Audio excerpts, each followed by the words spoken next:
What is going on, everybody? Welcome back to the Player 2 podcast. My name is Nelly, and I am here with my good friend Toby. As always, say what's up, Toby. What's up? This is the Player 2 podcast, the podcast where we talk about the MCU beforehand and it'll never be seen. Yep, we get real political about it too. Oh, Yeah, absolutely, yeah. you'll never see that though. That is gone. Uh that was episode 2.5, never being aired, but this is episode 3. And in today's episode, we have a bit of a diversion from the usual topic. We like to talk about the industry and games in general, but specifically, we're going to be talking about one aspect, and that is game engines.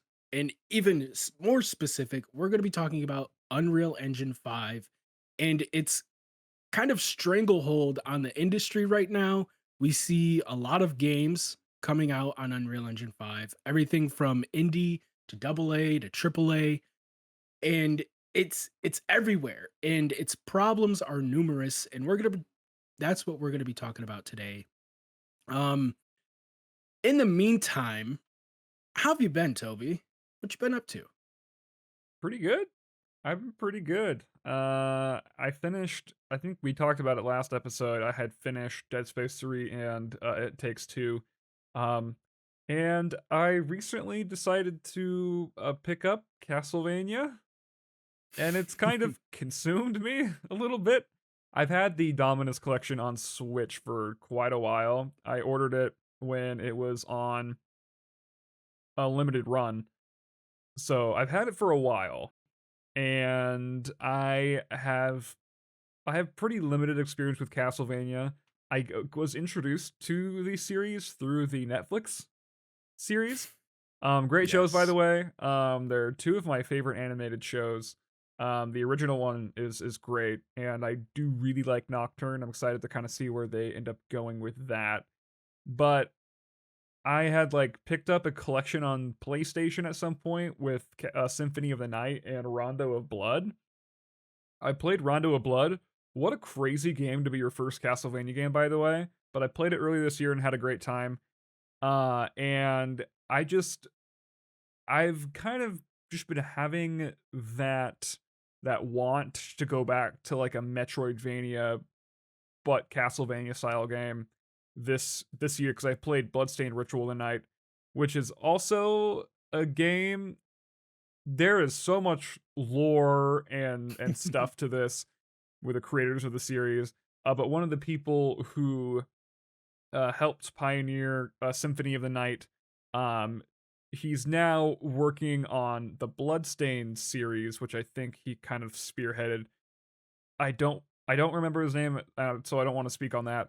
Um, but just kind of in that, I wanted to go back to that like Metroidvania style of game, but not like a Metroidvania, like a very Castlevania Metroidvania style game. Yeah. So I was like, let's just pick up the Dominance collection. There's three games on it. I might as well. I played Order of Ecclesia. Wow, Interesting name. a very difficult game, very tough game. It's a weird hybrid of like old school and new school Castlevania. The first bit of it is more linear. You're going through like linear levels. Um but I enjoyed that, and then at the very end it kind of opens up to Dracula's castle, and it's kind of that typical map that you explore. But that game, man, is tough. But because all of it kind of had that design philosophy of early Castlevania games where every enemy is a puzzle, and they're all very hard. Like you can get absolutely demolished by like regular enemies. For all of you who just saw that, welcome to the podcast. Anyways, the Order of Ecclesia is very hard. The normal enemies are difficult. The bosses are extremely difficult. They all have very particular patterns that are um, very difficult at first. But what I loved about it, because this was a game that I had to like look up a lot of like guides and seeing how people go up against the bosses, and seeing the no damage runs are absolutely nuts on it. but especially during during the late game, I was getting really frustrated. Um, and the bosses, I just go in and just die, go in, die, go in, die. But they all have such like unique patterns. But once you get that down, it's like it you really get that feeling of mastery. So it was very interesting playing a Metroidvania that had the essence of those older Castlevania games that are just super unforgiving, but even though they're hard, they still are doable. They are still something that you can master and something you can accomplish. The glyph system is great. There's a ton of variety and combinations you can do with it. Um, I just had a really great time that I'm jumping right into Portrait of Ruin, which I typically don't play games in series back to back. I really tend to not do that because I like to play a variety of stuff. The last series I did this with was Mafia when I played Mafia 1 and 2 back to back. But Castlevania has me hooked right now. I've been a big fan of the series even before playing the games because of the TV shows. And I think the lore is super interesting where it has very historical ties to real life events while also having that fantastical element of like, yeah, vampires exist. Yeah, magic exists. What are you gonna do about it, bitch? It's very interesting. And they just span so many different time periods. Like Portrait of Ruin takes place during the events of World War II. So it's just super Oh, interesting. okay. And I love the lore, I love the series. So now I'm kind of feel like I'm at the point now where the games have a chokehold on me. So I'm gonna finish off Portrait of Ruin. I want to hold off on Dawn of Sorrow in the Dominus Collection because it's a sequel to Aria of Sorrow. So maybe I'll get the Advanced Collection next. But who knows what I'll play next? I'm just kind of on a Castlevania kick, and I can't stop. Is the short version. That's awesome. I love it when a game or a series does that. Just pulls you in and keeps you going, wanting more. You said that you picked it up on a limited run. Was that limited run games or was that just a limited run from the company? Yeah. So I pre-ordered it. I can't remember when now. I don't remember when I got this copy. I think it was either beginning of this year or end of last year. Because the Dominus Collection came out last year. Okay. But I had ordered it on limited run games. And then I eventually got my pre-order. Um, I can't even. I'm trying to remember. I think I just it was after watching like the TV shows. I can't remember when I finished watching them, but I really wanted to play some of the games. And the DS trilogy kind of looked to be the most accessible at the time. But I Yep. had ordered this before I played Bloodstained, and I really like fell in love with that kind of very particular style. Yeah. Because I've played like Metroid Dread, I've played a bit of Hollow Knight. Played Dread. The thing with Metroidvanias is they all it's like a hybrid genre, but they all just feel so different from one another. And I Yeah. haven't had a ton of experience with them, but like even from Order of Ecclesia to Portrait of Ruin, they feel so different. But the Castlevania games or the Castlevania adjacent games have a very unique feel, and so far that's what I've jived with the most. I had a hard time getting into Hollow Knight. Metroid Dread I really liked, but it was pretty linear and got to be pretty frustrating. I can't even imagine playing those on the Joy-Cons. Yeah. But I'm just really enjoying this very particular style of the genre. And I'm very excited to just kind of delve more into it, and I'm so glad that I ordered this when I did. Thank you for if it wasn't limited, I probably wouldn't have got it. So, but yeah, it was sitting in the backlog and I picked it up. That's perfect. And you say that the games they're sequels of each other, but they feel different from each other, right? Like distinct enough?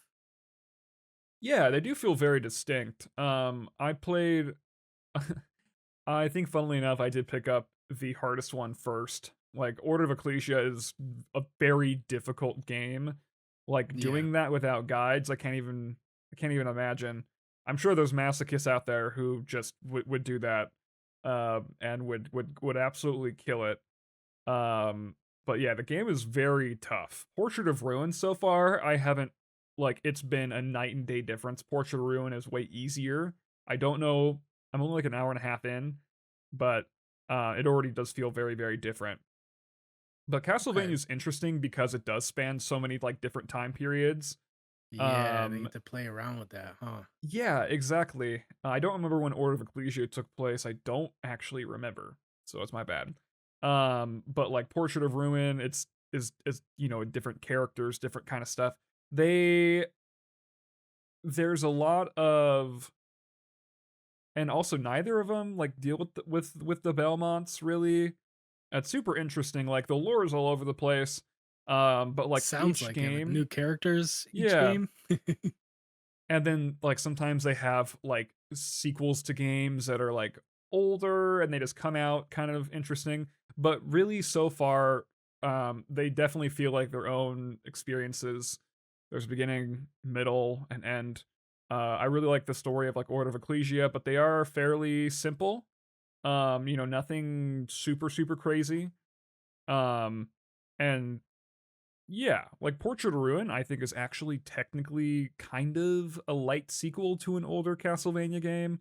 And then Dawn of Sorrow I was talking about is a sequel to a Game Boy Advance game, which is in the Advance collection. Interesting. And that one's more of a very much like direct sequel, same main character, that kind of thing. But the Castlevania games are pretty disconnected, but the lore ties together, if that makes sense. Okay. Um, it's a little all over the place, but I have no complaints against that. There's so much lore, and it's just fun. I really jive with Castlevania. Yeah.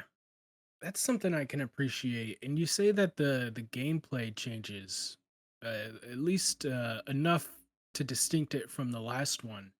So I I appreciate that. I There are a lot of games coming out nowadays that just do the same thing but marginally better.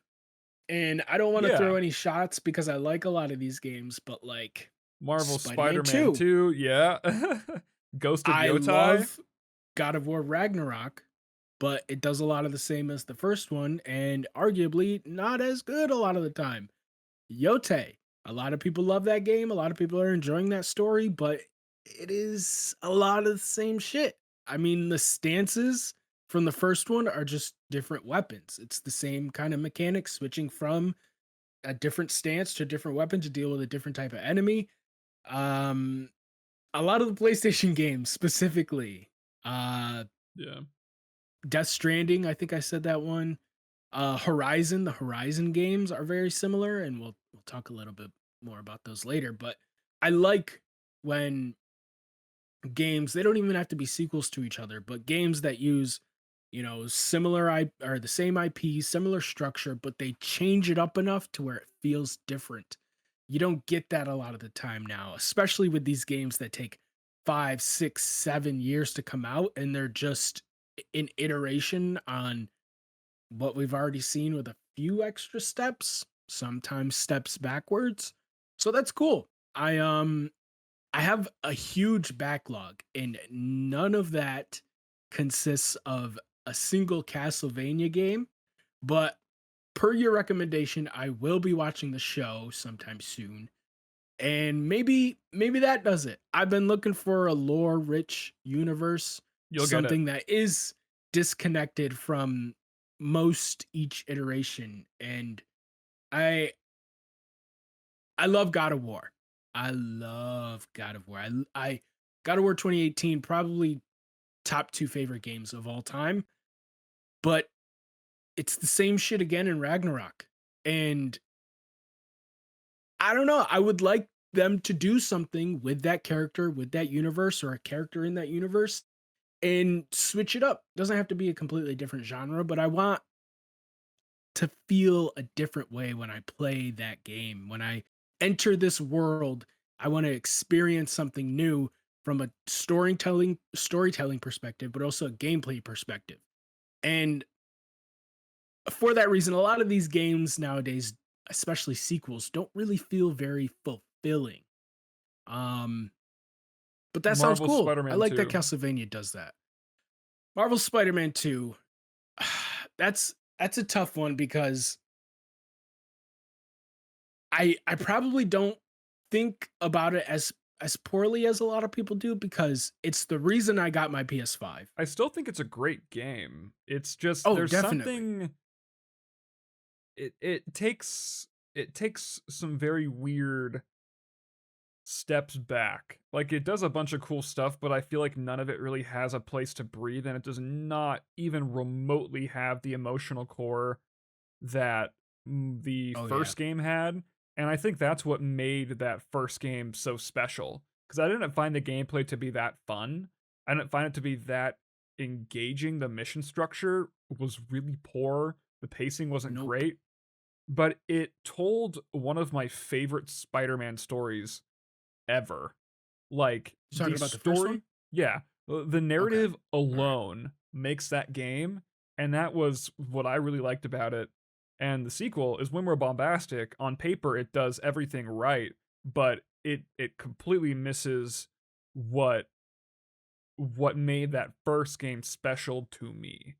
Like I think the thing that Yeah. set that apart, I would say one, the web swinging, which is way better in the sequel, I think. It's crazy, it's nuts. But the secondly is like the story it was able to tell. And I don't Mhm. think that they really you can't just throw a bunch of cool stuff on screen and be like, "Yeah, guys, look, this is better." Like the emotional core to that first game was just airtight, and they did not have that Oh in the yeah. sequel. They tried some stuff, but none of it felt like it was fleshed out enough to really actually hit, which was unfortunate. Yeah, I would say Spider-Man 2018 is better in every way other than the web swinging compared to Spider-Man 2.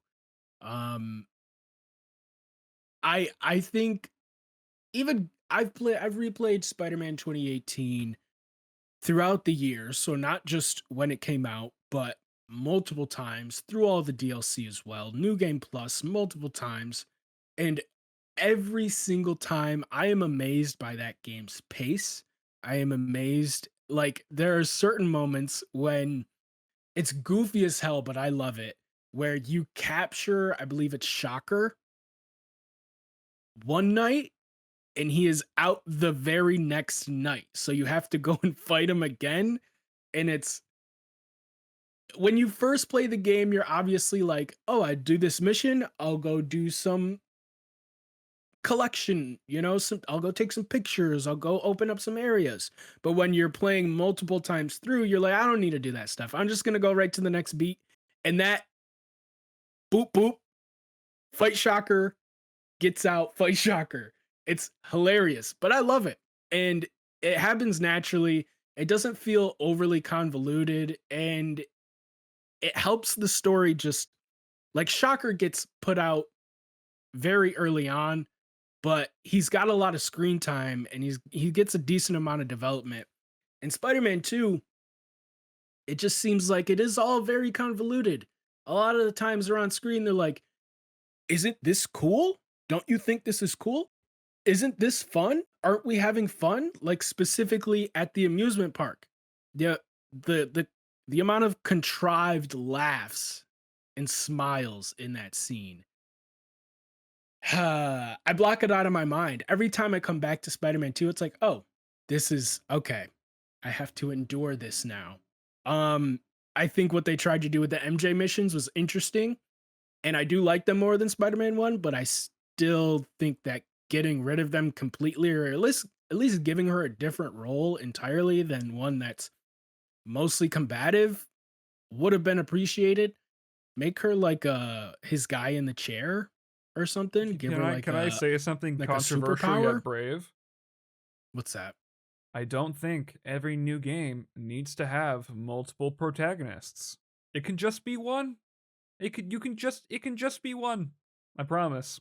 I promise It's people won't freak out. but Toby, more is better. No, no it's Unless not. we're giving you No. more gameplay mechanics, then that's not better. More characters.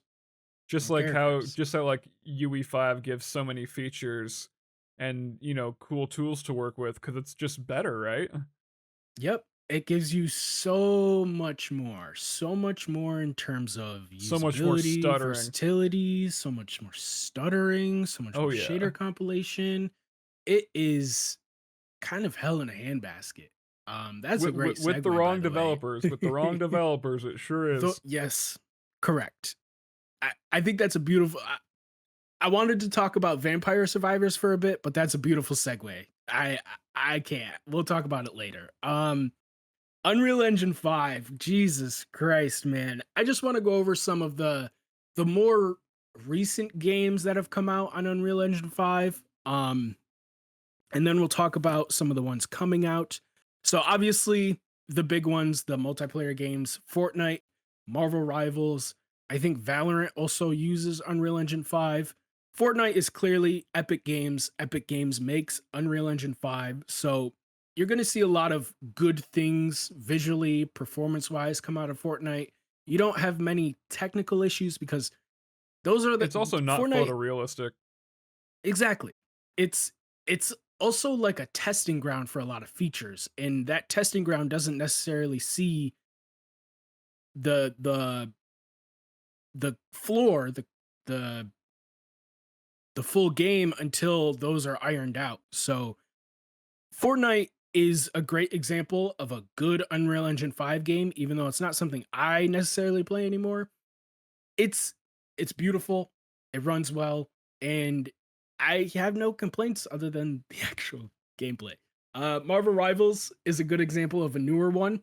It doesn't run that well. It's not as performative as Fortnite. It's definitely harder to run on lesser hardware, but it does some interesting things. Um, Destructibility is one that they talk about, but I don't think that's necessarily exclusive to Unreal Engine 5.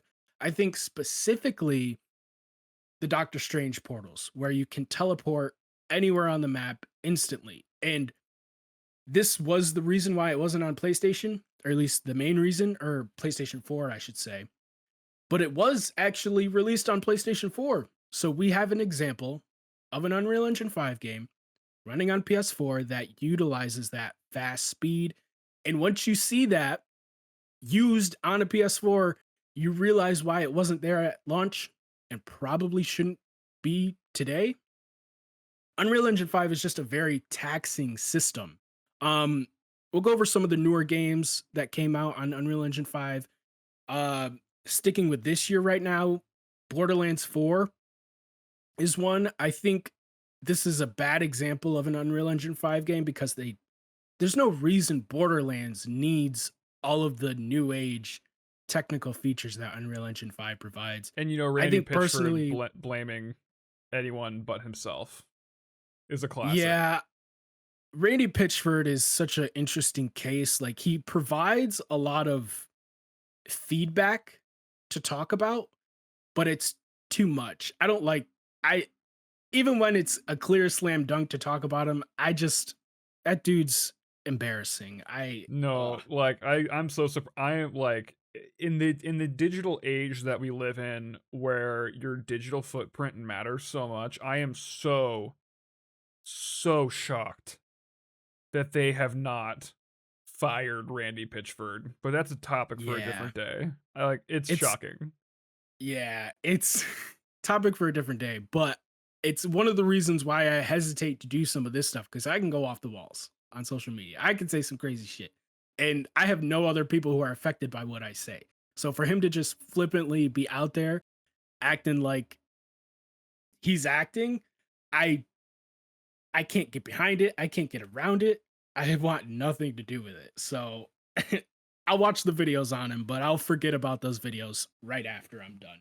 But Borderlands 4 is one of those examples that the stuttering, the shader compilation, the degradation of performance over time. So if you've seen any performance Ugh, reviews, I you'll think know that's that probably the most egregious thing.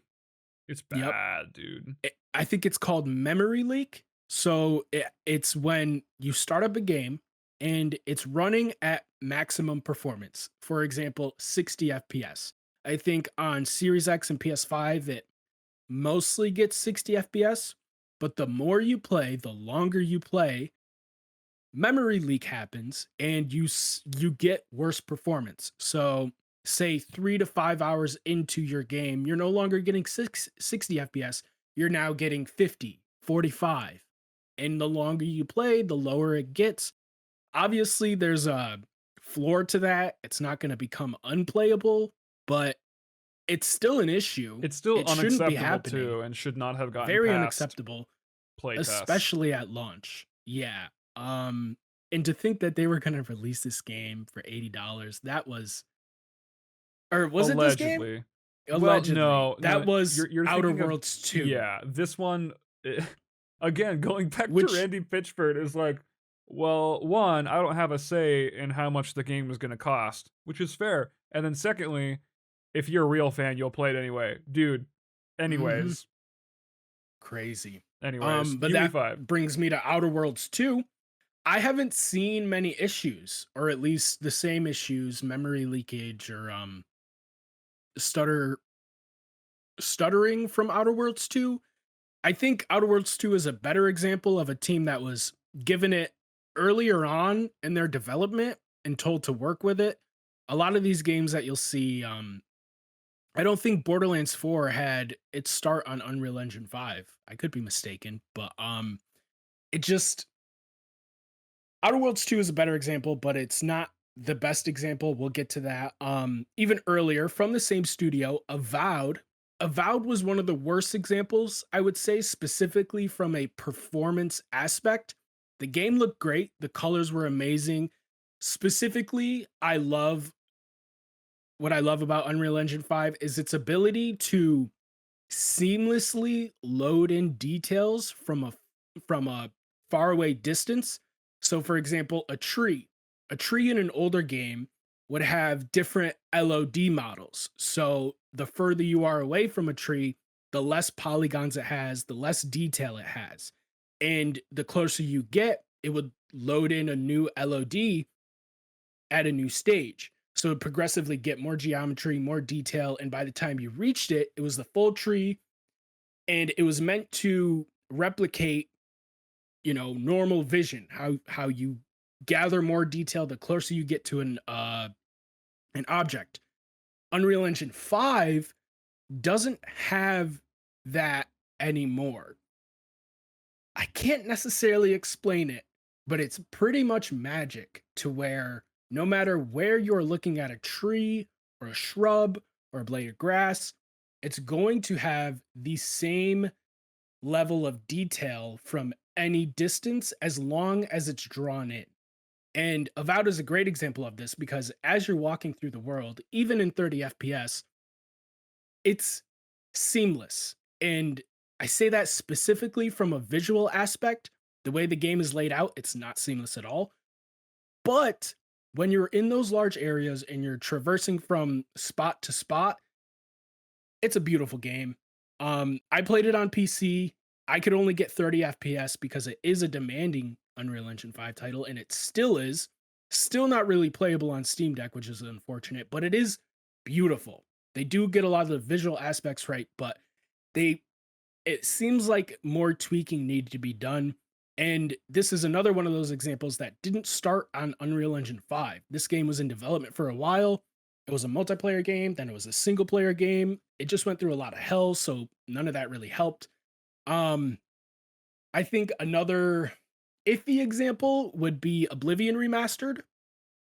Yeah, This I maybe a little bit cool because in that specific situation, you're mixing two really weird engines because I can't remember. I think that the creation engine, which is like been Bethesda's engine for oh my god, so long now, they mhm, have that handles a lot of the mechanics and background stuff, whereas UE5 handles the visuals.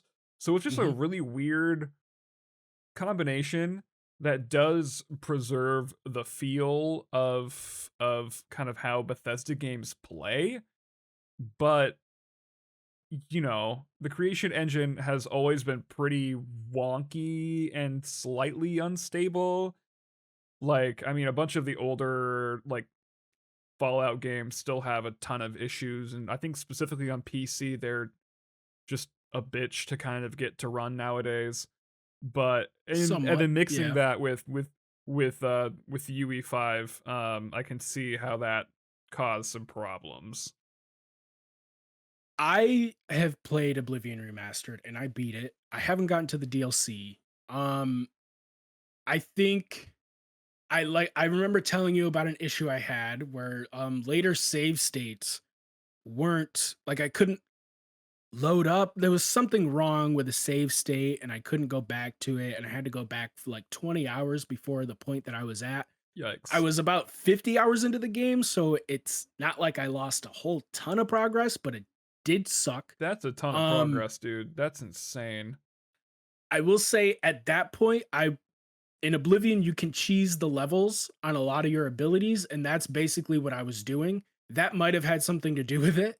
Where you can so in Oblivion, you level up by doing. So every time you attack, you level up your attack. Every time you cast a spell, you level up your spell, that kind of stuff. So if you go to a certain area, there are enemies that if you do not complete a specific objective or a side mission, these enemies can take damage but never die.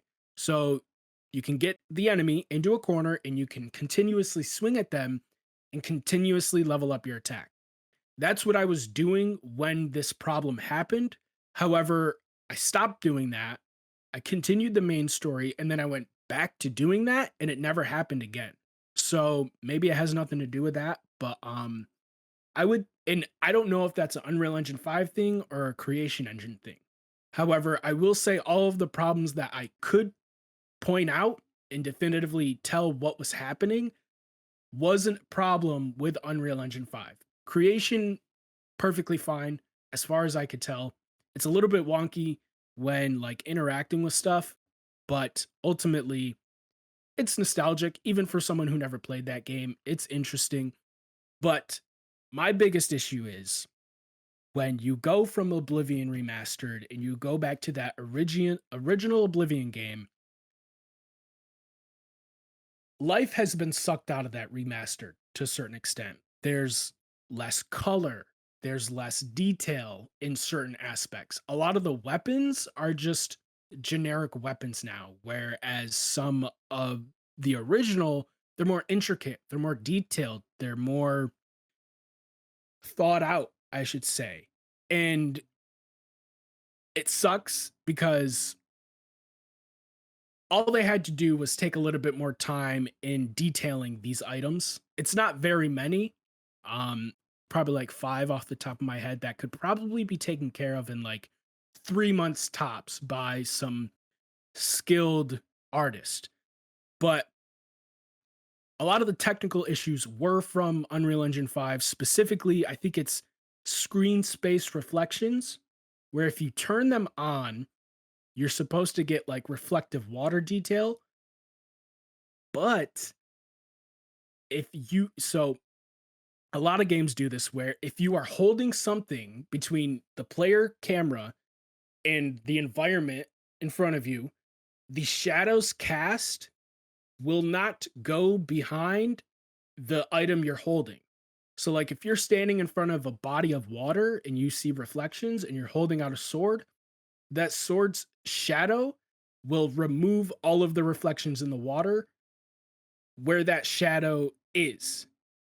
And I say is and not cast because it's it's weird game terminology, but like it's almost as if the reflections are being cast and the sword is keeping them from being cast onto the water.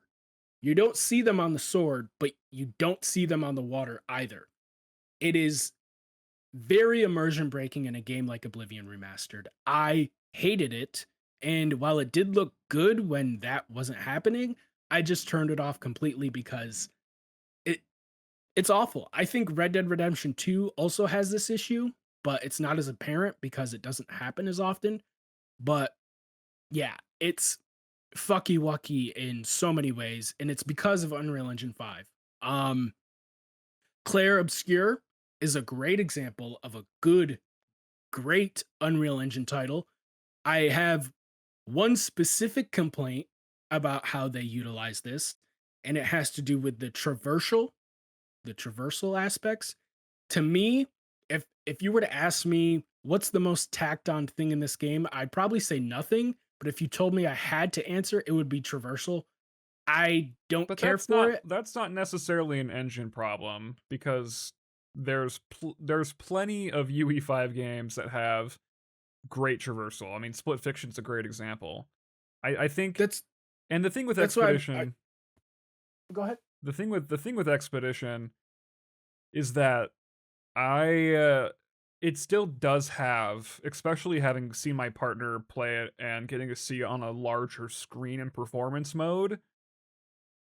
The game still does have many of the visual quirks in UE5 with really weird shadow flickering and just things that look out of place because UE5 you can have such dense environments and they have all these really cool features is that if those aren't tuned to perfection, they stand out so much more because there is so much more density in areas.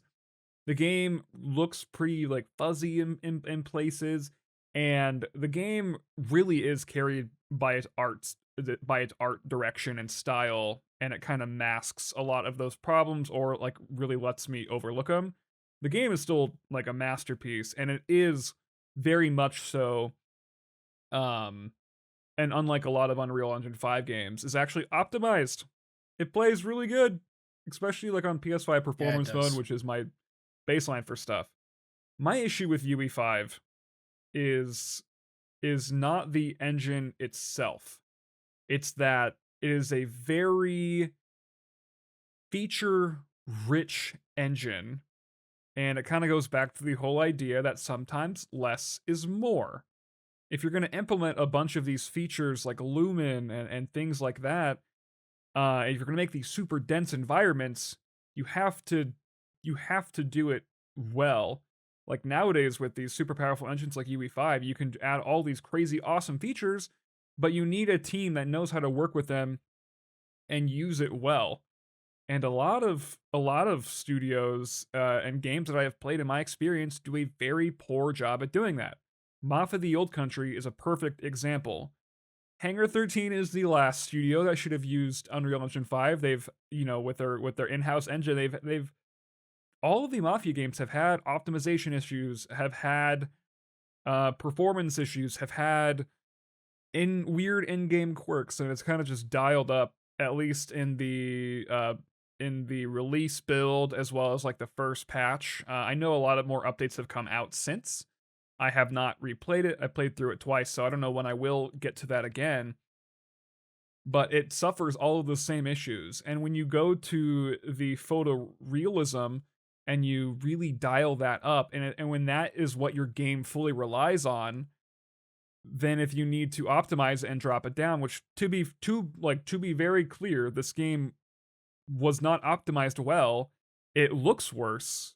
When you get those dense environments and you have to muddy them down, which also Expedition 33 also has this issue, it does not look good. It looks very muddy and it looks very fuzzy. And then you get the egregious stuttering when you're doing literally anything in that game. So I really don't see the engine as necessarily being the problem, although I do think we are a little bit early when it comes to really utilizing these features and being able to have them optimize well. Even games that use UE5 that I really enjoy, like Expedition 33, which I do think is it's very optimized. It's very optimized, but because it is so optimized, you do get to see a lot more of those quirks and seeing these really high tech features be kind of brought down and kind of muddied Mhm. because of that, which I think is probably the biggest issue with UE5 optimization right now, when it is done, you get to kind of see, oh, we probably need some more powerful hardware to like really get peak performance and peak visuals out of this. It definitely feels, despite being used by so many studios, it just feel like it's in a kind of early stage of that. Another team I want to highlight as well, Bloober team. They have been using UE5 at I can't speak for their previous games, but Silent Hill 2 and Chronos of New Dawn. Silent Hill Yep. 2 looks phenomenal. Environments are extremely well done. It is one of the best looking UE5 games, and honestly games in general I've seen, but the game has very bad performance issues. And there are some Hmm. shadow stuff, quite a bit of shadow stuff, depending on what sections of the game that you are looking at, particularly in the beginning. But when you're outside, that frame rate just tanks. I think It's it's got something to do with volumetrics, with all that fog going on. Yeah, and I remember seeing somewhere that they do use that fog, but instead of using it to render down the background elements that they did like they did in the original, because the fog was made to hide a lot of those limitations and to optimize it. All of that stuff is rendered in full quality, which I think you kind of Yep. mentioned as being a thing that UE5 can do. It does not Hmm. mean you should do it. It does not mean you should do it, and it causes a lot of those areas to run really bad, and the frame rate can just go from like 60 and just drop to like 30. It's quite quite insane. But Chronos and New Dawn um, is a lot more stable in its frame rate. The game looks phenomenal. I will say Bloober Team, when it comes to their visuals, do a lot better job. But I think it's because they're a lot more used to the engine and actually have had experience, which is Oh another yeah. problem, is that everyone's switching over to UE5, and it's like you guys had 10, 20, whatever many years of experience you had with your can't that word's not coming to Dietary. me. Yeah, but with their in-house engines and they're ditching it for UE5, it's like this is We'll a talk new about thing to those in a learn. little bit. Yeah. Just because it is easy to use does not mean it is easy to master. And from all the games that are coming out in UE5, this is not the case. And it also just, we can get into the facts of like if everyone's using UE5, a lot of the games start to tend to blend together, and a lot of the features, everyone talks about that Unreal Engine look, and I do think there is some truth in that. Um, but and I have a lot more grace for studios like Bloober Team who have put a lot of work into it, and I can see their progress and have been able to see them get better at optimizing their games. And while Chronos does not run at a solid 60 FPS all the time, in fact, it doesn't reach the same blows as Silent Hill 2. It feels a lot more stable to run, but the game looks great and it shoots for that 60 FPS, so it's going to translate to newer hardware very well. Whereas I feel like games with Expedition 33 that are very well optimized, mind you, but the picture quality can really suffer at times, and some of those um, more unpolished visual features will stand out a lot more, are going to have a hard Yeah. time scaling um to new systems. And when I do say that, I am sticking with consoles. I primarily do play on console. I think PC will have a better job at that. But when it comes to games, I do like to think of the longevity, and I think what we're seeing with UE5 is that we're stuck in a very weird place where one, developers are very new to this engine, and while it may be easy to pick up, we have seen that it is not easy to just make a UE5 game and it be all sunshines and rainbows, especially when it comes to a very demanding engine like UE5. So it's been very, very interesting to see, but we're at a point where hardware isn't quite where I think it needs to be, and I think we've seen that in terms of seeing a well optimized game too, that does have crazy visuals like Expedition 33, uh, where it's that combined with studios being pretty new to UE5 and a lot of studios ditching their old engines like CD Projekt Red or Halo Studios now moving to UE5. I Yeah. don't I think a lot of it is extremely unnecessary, and it's causing way more issues than it should. But I do think it's more so of a not developer issue, but kind of the direction some developers are choosing to take, rather than the engine Yeah. itself. Unreal Engine 5 and even before that has, for lack of a better term, a lot of motion. I mean, a lot of studios are using it. The biggest game at the time when it came out was Fortnite. Yeah. It was the company that made the engine. It just kind of makes sense that a lot of these bigger studios who aren't necessarily looking for like the best, you know, quality when it comes to diversity and how these games look. They're more concerned with dollar signs and being able to contract people. That's a big thing here too, is a lot of these companies like Halo Studios contracts people. And even And Expedition 33 did that too. Like a lot of their yeah, work exactly. was outsourced. Yeah. And if you're working on something like CryEngine or Decima, you can't just hire, a majority of people don't know those engines in those fields. A lot of people learn from, I think it's like website building, and then they go up from there and progressively find themselves in like Blender and Unreal Engine, and then they branch out because those other systems are proprietary. Obviously they don't have necessarily the ease of access to learn them. It's out there, but it's not as ubiquitous as Unreal Engine 5. If someone wants to make a game, they can just use Unreal Engine 5 and make a game and then put on their resume that they have experience in this field. And it's just the easiest port of entry for Yeah. developers and finding a job. I think to talk about specifically Claire Obscure with the traversal, I'm specifically talking about how like fleshed out it is. I don't think it's necessarily an engine issue, but when I'm running and when I'm mantling and jumping specifically, if you've seen those visuals of people making games of like the pre alpha stage where they literally just have a plane and like a cylinder traveling through that plane. That's what it kind of feels like. At least when the objective is traversal. At least with the main cast of characters. There is an issue with Escape, but it has more to do with flying, and I'm sure you've seen this. It's draw distance. You can see everything draw in a very hard line too. The trees and grass and shrubs just pop in as you're flying over that world in the third act. Yeah. And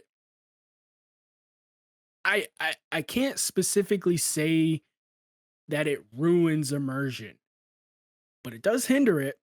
It definitely doesn't help. And if that was it's one of those things where it's like if that wasn't the case, you wouldn't notice it at all. Nobody would be like, "Wow, this is such a great job, the draw distance in this game." People would just play the game and think it's even more beautiful. They wouldn't know why, but since it is an issue, it stands out much more.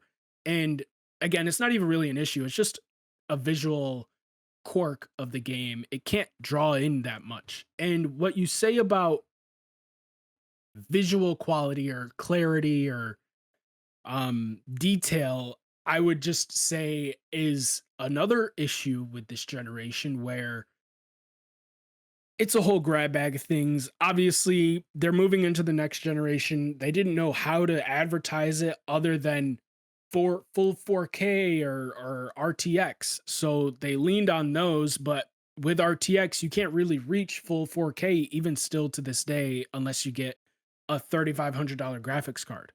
So most, if not all of these games rely on upscaling, AI upscaling for the most part.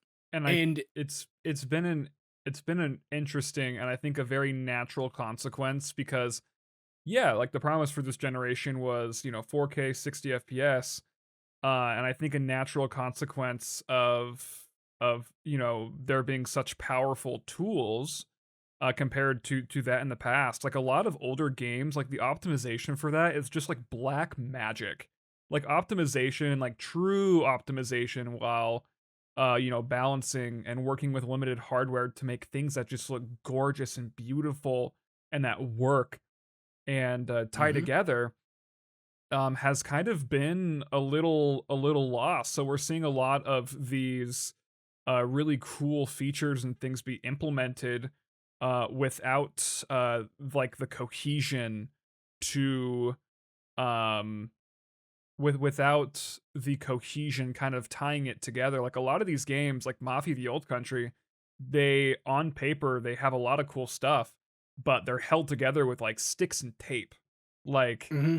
it's a very it is a very important part of game development to be able to work within the confines of the hardware and specs, not the confines of an engine that can accomplish, this or that, Yeah, and still being able to make something that looks that still looks good and holds up. A lot of these Unreal Engine 5 games, like we're gonna look back, I think 10, 15, even probably 5 years from now, and be like, "Ooh, it just doesn't hold up." Like there's games like now, for example, that we can look back on.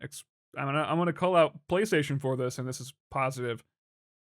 Like God of War 2018, The Last of Us Part 2, like games like that, I think like are holding up a lot better than even some of the games that have come out in the last couple of years. Because it does help that they were PlayStation exclusives. They worked within the confines of the hardware. They were developed by people who understood what they were working with and what the limitations were, and made something that fit that mold.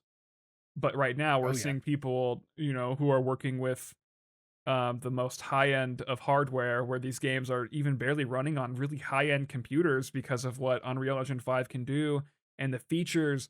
And it's just seems so that's limitless, but like we're not that's quite the to thing that point. too, It's over is promising and that under delivering. at this point it is it's gonna go the way of what happened back for almost every generation beforehand that was developed on a CRT. You start bringing a lot of those games, like even the PS2 era games. If you plugged in a PS2 onto a 4K flat screen today, it's it's I not have. gonna It does look not it looks good. awful. It It does not look looks great. awful. But if you plug it into a giant CRTV, it still looks amazing. And that's because those games were specifically developed using CRT monitors. They had those aspects of the display in mind. And what's happening now is yes, a lot of these studios are running 4090s, 5090s, but they're still using AI upscaling to achieve the quality that they want. So in the future, we might not need AI upscaling for these games, but AI upscaling was in mind, and I don't think it's gonna take a big of a visual toll as CRT did, but it is gonna be like, wow, that's not nearly as good as I remember. And It's like a band-aid on a gushing wound. it's very Vaseline. It's very Yeah. and I will say that for Claire Obscure, specifically, the visuals, I didn't notice. Like performance and fidelity look the same to me. I see the same type of edges. It's just the frame rate difference. I thought it looked gorgeous either way until I looked at full 4K PC footage and I'm like, oh, this is sharp. This is clear and sharp. PS5 Yeah. is, and now going back to PS5, it's a little bit lackluster, but the game is still phenomenal. So I play it and I enjoy it and I awe in it. But And hey, yeah, at least it's optimized. yeah, exactly. Like It that is is like I have no problem like I think the thing with that a lot of people I think, you know, I it goes back to it kind of reminds me of I think it was I can't remember his name off the top of my head. But it was a guy from Larian who talked at the Game Awards last year and is like, predicting, oh yeah. game of the year. And it's one of the things that he says, and I'm paraphrasing here.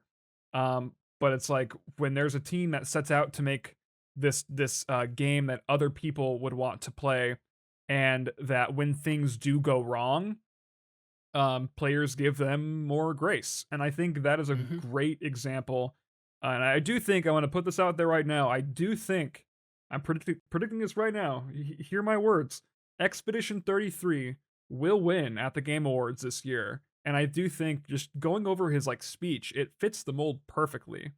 It was Mhm. made by developers who wanted to make a more Western style type of RPG. They had an ambitious and bold narrative that they set out to do, and not everything is perfect. The platforming is funky. It still has a lot of that UE5 engine, visual jank.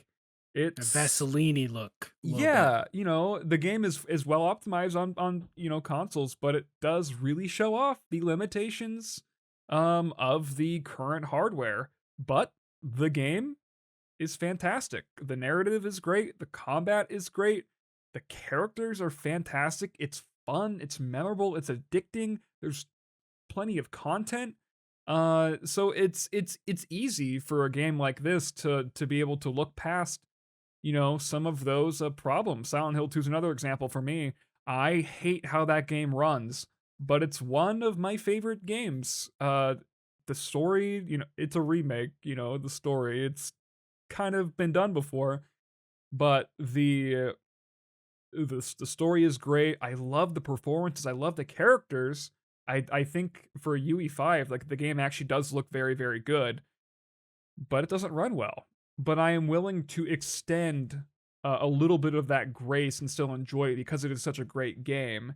But we're seeing a lot of studios and such use UE5 without that. I don't know if knowledge is the right word, but without that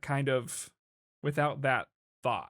That is like, is it helping That achieve what you're wanting to, or are you just using it because it's the the most universal option? Is it going to be cheaper? Is it going to be easier to outsource?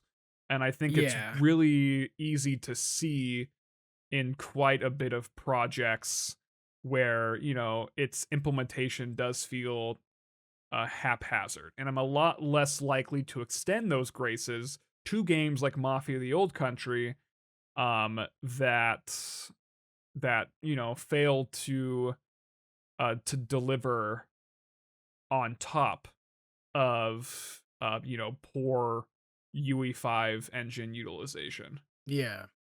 I do think that when Expedition 33 wins, their last words up on that stage will be for those who come after. It'll be perfect. But yeah, I do think they're going to win. I do think they're going to have an epic speech on the I level hope of it's fire. Larian. Yeah. Um I love the guys who did I Astrobot last year. They were just like, yeah, "Oh it's my going to be god, cool we're to we're see them here." present this year too. Yeah, Yeah, I'm thank I'm you. excited. Yeah, I love their they little deserved it. thank you Mario. That was cool. But I'm sure Sony loved that. I am not particularly excited or even necessarily hopeful for the future of the UE5 games coming out. Specifically with CD Projekt Red. CD Projekt Red is one of those studios that kind of came to me through word of mouth. One of my friends had hyped them up very intensely, and Witcher 3, when I saw that get the RTX update, that kind of solidified them to me as like, okay, these guys are at the top of their class when it comes to engine design and iteration on that engine. Cyberpunk came out and it wasn't good. Just straight up, it didn't really run well, and they refunded everybody on PS4, I believe. But But, credit to them, they did turn that around, and, they did. Cyberpunk, They're like, still is a updating it. fantastic yeah, it's a There fantastic looking may game. there may be even more DLC on the road. And the initial creator of Cyberpunk, I forget his name, but the guy who made the whole series, the board game, and all of that, he is directly hands on with Cyberpunk 2, which is going to be an Unreal Engine 5 game. So that kind of balances out my hopes a little bit more. I wonder why.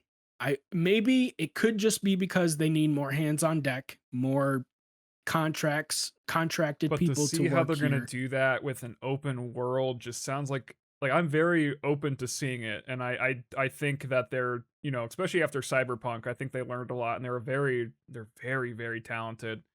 But it does I I am seeing red flags. I'm seeing a lot of I red flags, but, if it's for if the next gen hardware, ends up, maybe working out some of these issues, maybe some of these features can be, better implemented and, implemented a little bit, better, but I am very skeptical. the thing with me here is that I love Cyberpunk 2077. It might be up there with God of War. It might be a little bit lower. I'm not exactly sure. At that point, they're all kind of just amazing games to me. But it's there cannot be a visual reason as to why you want to switch to Unreal Engine 5. Me Not for personally, them. me personally, everything about Cyberpunk 2077 visually is better than almost every other Unreal Engine 5 game. I think visually, technically, I think overall visually Expedition 33 bits it out, but technically, the way they're able to introduce all of the tech, all of the ray tracing, And it looks and clean too, which is it something a lot of looks UE5 clean, games it cannot looks cannot say. sharp, Yeah. and they're still updating it, and I love it for that. So it's a bit scary to see them go to Unreal Engine 5. Witcher 4 is a bit of a different bag for me because while I have listened to some of the Witcher books, I'm probably more of a fan of the books than the games or definitely the show, but I'm not as tied to that series, so it's going to be interesting to see from what we've seen already from it's not we haven't seen the game, we've seen a tech demo, not the game.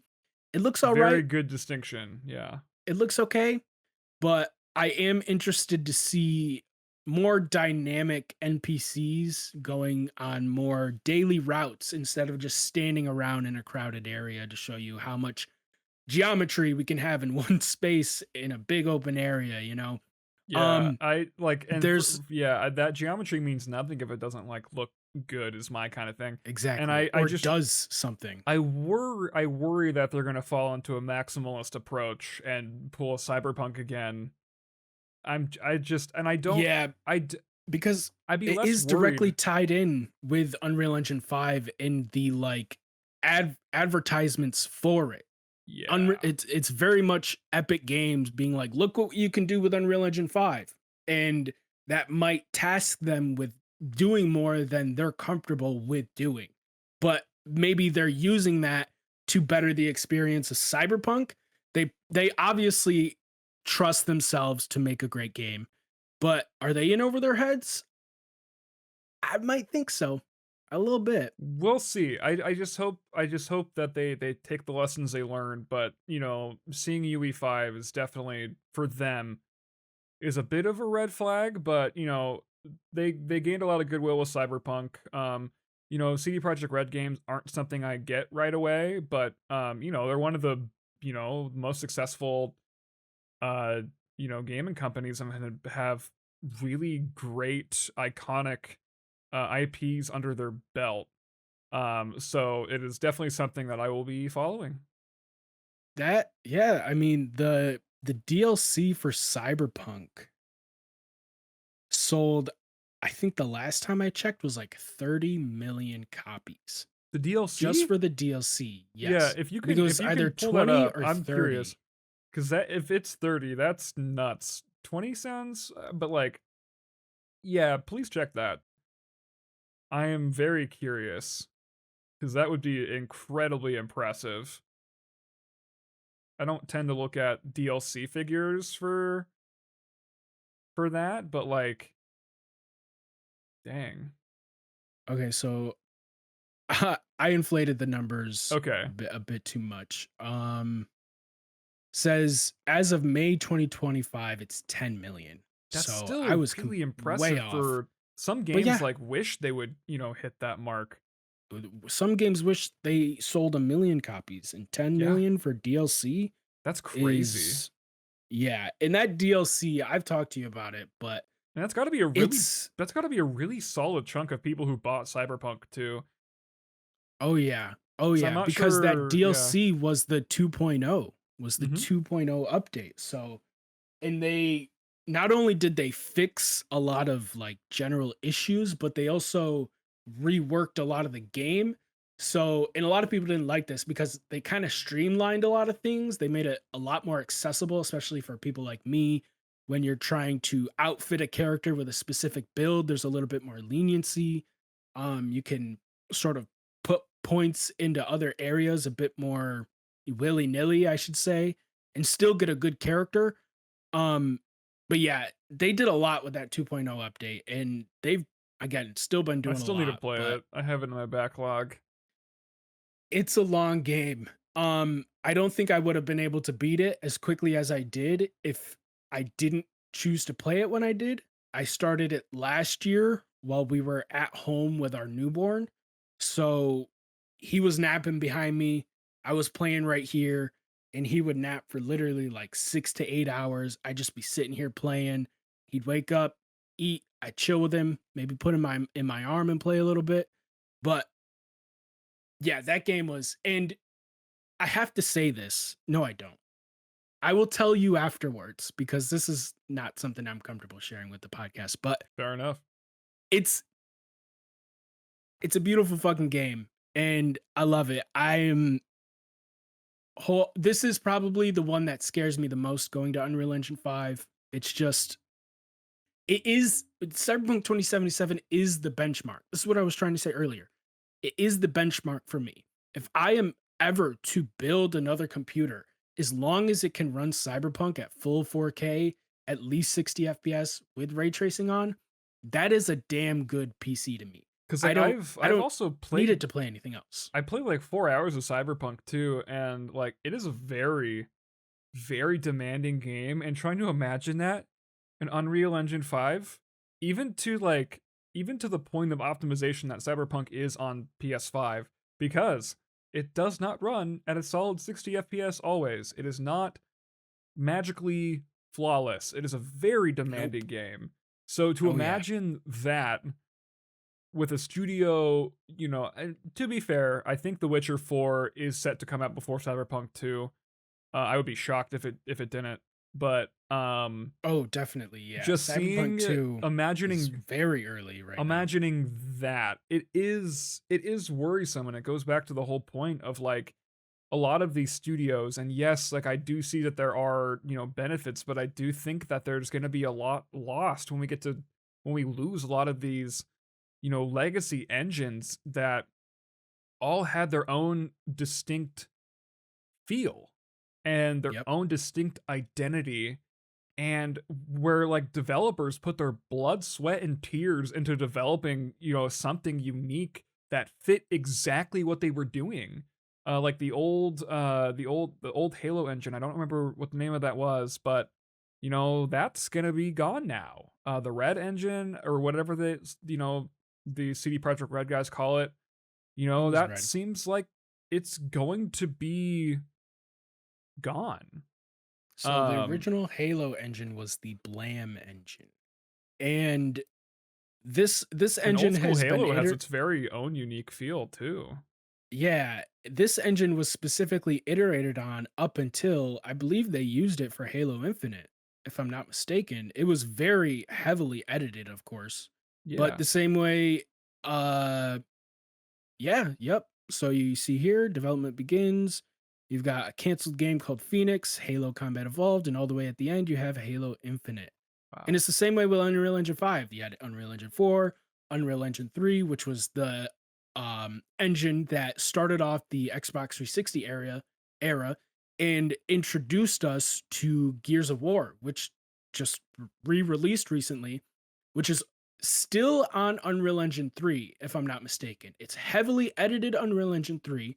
It's not like Unreal Engine 5 over Unreal Engine 3. Are you talking about Gears of But War Reloaded? I'm like yeah, 99% sure that is on Unreal Engine 5. I just looked it up. I mean, let me check again. But yeah, I know the old school Gears of War has always been an Unreal. Yep, it's still Unreal Engine 3. Really? Mhm. Yeah, people have checked the game files. It's Unreal Engine 3, heavily edited. But yeah, that's in that Red Engine, that if you talk about just Witcher 4 compared to Witcher 3 compared to Cyberpunk 2077, they use the same engine and they are technically different genres of games. Witcher 3 is a third person action game. Uh Cyberpunk is first person exclusively, and they, even though there is that genre difference, they still feel wholly unique in the way they present their worlds. Um, Witcher 3 obviously feels a little bit older, even with the newer updates, but Cyberpunk is just so much more. I don't even want to say dense because Witcher 3 can be dense, but it's dense for longer, I should say. But that's all going to be gone now. And Yeah. lest we forget, Witcher 3 on Switch, Cyberpunk 2077 on Black Switch magic. 2. Black magic. Black magic. Are we no longer going to see CD Projekt Red do these sort of, I don't even know what to call it, unique ports, impossible ports Miracle to a certain ports. extent, Also, yeah, thank miracle you for ports? the correction. It is crazy because I played Gears of War Reloaded. Um, the game definitely butchers the original art style. I've Mhm, looked at comparisons. I do have the original Gears of War trilogy up in the closet now that I'm going to play through, hopefully with my brother at some point. Um, but yeah, I did see some people talk about it being on a modified version of UE3, and which is crazy because that game looks great. But that just goes to mhm. show, like, game engines, and even when we talk about them, they're not static. Like, they can be built on and changed. The Creation Engine went through that. Call of Duty did the exact same thing. They reiterated on the engine, made it better. That's what Halo did. Um, and there are times where engines do start to show their age, but I think a lot of these places are bowing out way too early. Like with Mhm. with the red engine, I can't even I don't I it's shocking that they're going to drop that for something like um trying to think of a good example here.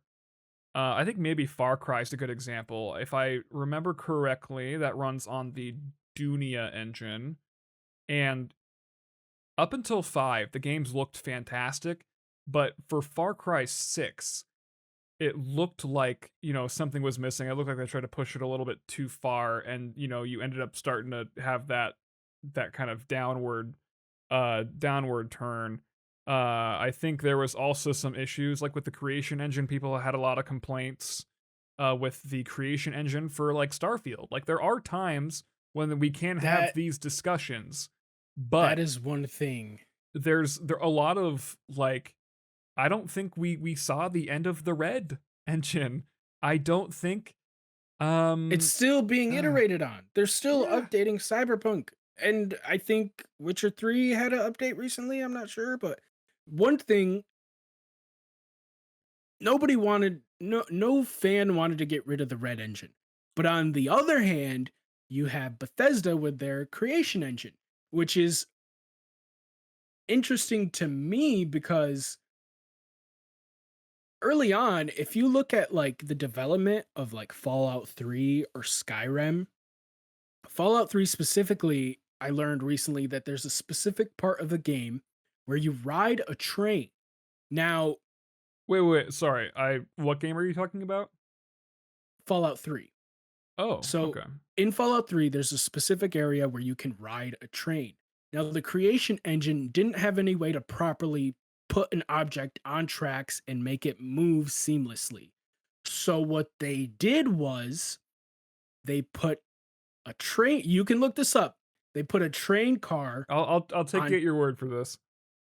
top of a human, and they just had the human walk underneath the track as the train is moving.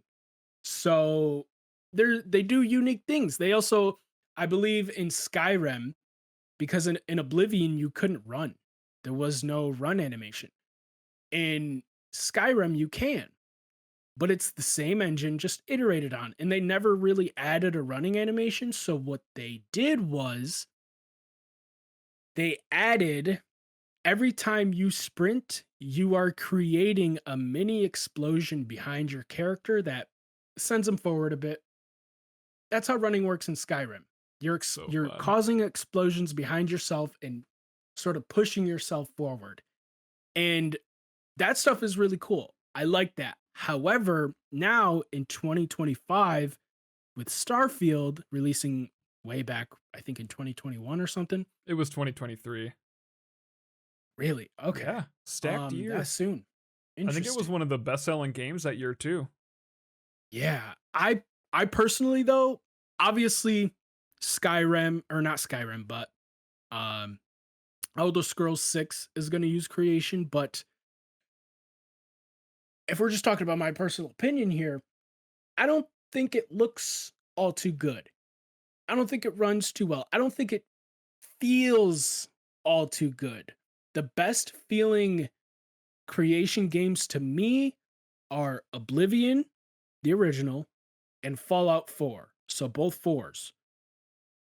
I don't know why. I can't explain it. They just feel the most whole to me in what their gameplay experiences are like, at least in like general traversal and combat and stuff like that. They just feel complete to me, even though you can't really run in Oblivion. It's whatever. I I don't know. I'm not that big of a fan of what I like the earlier iterations, like I talked about, the examples that I gave, but Bethesda to me is one of those companies that seems like maybe they should make the switch. I don't know. Maybe they'd benefit from it. Um, but also you have engines like Decima that run Death Stranding, the Death Stranding games, and the Horizon Which games. also does like density very, very well, but like Yeah. Death Stranding 2 is like stupidly optimized and it gets to avoid a lot of those like pitfalls. Like there are still great engines out there. And Nelly, I Hmm. think I have a really fun way to phrase this for you. Talking about engines that we love. What like studio and engine would you be furious if they moved to Unreal Engine 5? Um, I believe it's Warhorse Studios. If the next game that they make, whether it be KCD3 or whatever, if they upended and moved to Unreal Engine 5, What do they use now? nah, they use CryEngine, I've which is what was mm, used for the original Crisis trilogy. I think it classic. was used for every Crisis game, but I haven't double checked that. It was used for the original Mafia games, The original mhm, Far Cry. the original Far Cry, and two other Far Cry games. I can't remember which, but none of the number ones after one. I believe those, there's tons of CryEngine games, but those are some of the most notable. KCD1 and KCD2, to me at first was like, what's the difference? But then you start taking a little bit closer look, you start looking into like the performance numbers. It is an improvement. But KCD1 is such an already great game. I mean, I think it runs at 60 FPS on the Steam Deck, if I'm not mistaken, And on and you can PS5 crank it's those settings up. relatively stable too. Yeah. The cutscenes and stuff run at 30 FPS, and the like gameplay and cutscenes do look it looks like a noticeable downgrade. I'm sure Yeah. those it you know it the cutscenes probably just run on the quality mode, so there does seem to be a difference there. But the game was very stable, and it's a very big game. It's very like for an open world Yeah. game to run as well as like that and like look as good as it does, like it gets the job done. And to be as like logically sound as they are with how many NPCs there are and how many interactions you can have, you don't there isn't like the sort of fun and quirky moments that you get from NPCs are almost always intentional. Whereas something like a Fallout game or a Elder Scrolls game, you a lot of the moments that you get that are memorable are unintentional from like the jank that you get. But Yeah. KCD2 is very KCD1 and KCD2 very intentional, very succinct and well packaged games. I can't say much for the release of KCD1. I don't know how well that went, but it's running beautifully now. KCD2 on release was a amazing experience. That's something you don't It really was see it nowadays. was very solid. Like I will say, like most games on that scale, have problems. And I only did play 15 hours of it. It just didn't end up really being a game for me. But I can tell you Fair. one thing: performance was never an issue for me. And the game just it came out very good. It came out very, very stable. And Oh most yeah. games, especially UE5 games, cannot say the same thing. A game that looks as good as KCD2 should not run as well as it does on the Steam Deck. And the fact that it does is worth a future purchase for me. Like Yeah, I've already bought one, I haven't finished it, but I'm probably going to buy two before. And like you said, the whole reason we're talking about this is if these motherfuckers switched on, I'm going to have I'm going to be so mad even though I haven't played these. I just love ogling at them and learning about them. And I think CryEngine and Decima, from like taking a step back, look very similar to me. They don't do a lot of the same things, but visually they look very comparable. I think the most, if I had to give one the leg up, it'd probably be CryEngine just because of how they do their water. I played Death Stranding recently. Um, Water was the most obvious thing that was like, fuck, why am I worrying about this? But also, why does it look like that? Like, but I'm sure it's better in Death Stranding 2. I'm sure they've iterated on it already, but I I'm a fan of CryEngine, even though I don't think I've ever played like completed a CryEngine game. bro, I'm a fan. that's I'm a diabolical. fan. It's All right, like to man. me, it's like being a fan. Oh no, I can't make that You comparison. look, That's no but you don't comparison. touch. Exactly. Exactly. I touch a little. I just a little, you know, get What my through the finger in through the there, get a little joys of bit wet. YouTube compression? No, I bought it. I played it. Not KCD Oh, 2, okay. You KCD didn't 1. finish it. All right. Okay. I spent in a few hours in it. But like you said, it's a you very early on, it's a big ass game and Yeah. it's difficult in a lot of ways. Like the lock picking Oh or the yeah. That combat just sucks. But that's yeah. That's or the that is dialogue. Like that's what happened. The PC developers are like, oh wait, controllers exist. Oh shoot. I don't know if they've mhm. I can't remember. They may have like did like a modified version of it in like a later update, but I think that came after I had dropped it. But I do Yeah. remember hearing something about that, but I could be wrong, but yeah, that's fun. I do remember hearing that that was weird because the original didn't have it on release, but it did add it later on, Yeah. the sort of simplified lockpicking mechanic. It was a So it was a bit nightmare. weird I when the just second one didn't yeah. have it on launch and got it later. I was like, "What?" Oh.